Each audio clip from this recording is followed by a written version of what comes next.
Around 1,500 people gathered in defiance of the government's ban on Palestine action today, a group prescribed under the Terrorism Act this summer after it claimed responsibility for damaging two RAF Voyager planes. To Parliament, that was enough to define them as terrorists. To many in Parliament Square, their campaign is about and against Britain's role in arming Israel against the Palestinians against Gaza. The demonstration today was choreographed as an act of civil disobedience.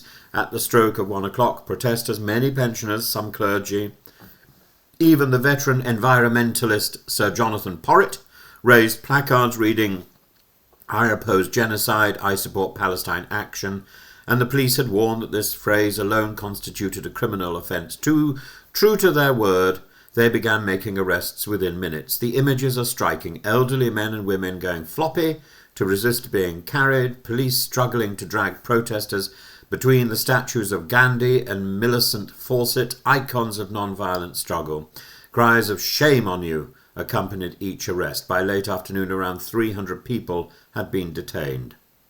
Here lies the controversy. The police say their officers were subjected to kicks, punches, spitting, even objects thrown. Protest organisers defend our juries, insist the opposite, that they witnessed only peaceful defiance, with the aggression coming only from the police. Amnesty International has called it genuinely shocking that people can be hauled away under terrorism laws for silently holding bits of cardboard. The moral arguments are raw. One 79-year-old woman told the BBC we're called terrorists and it's absolutely stupid. A younger protester declared, "I know the consequences, but the sign says what it says." Meanwhile, Reverend Sue Parfitt, 83, arrested for the second time, insisted Palestine Action is not a terrorist organisation. It targets weapons factories, not people.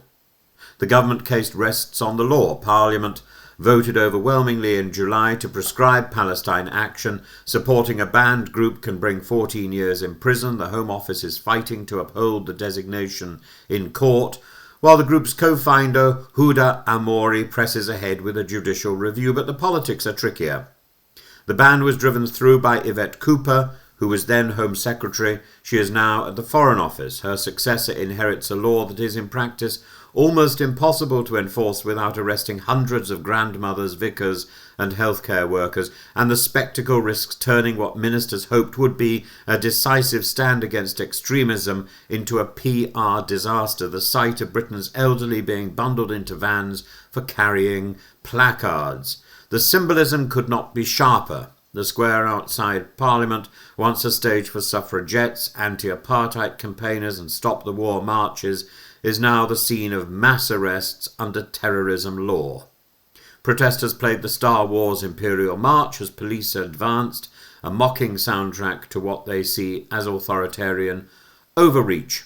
And this raises the central question: what is the line between protest and terrorism? Damage to military aircraft is unquestionably serious, but does voicing support for those who carried it out justify dragging hundreds of citizens, many in their 70s, into custody? Is this proportionate, or is it, as Amnesty suggests, absurd? And are they actually protesting in support of this organisation, or are they protesting in support of the principle of action for Palestine? It's ambiguous. In the long run, the test will be twofold. First, whether the courts uphold the prescription of Palestine Action, and second, whether the public is persuaded that these arrests safeguard security, or whether they represent an attack on the very freedoms that Britain claims to champion.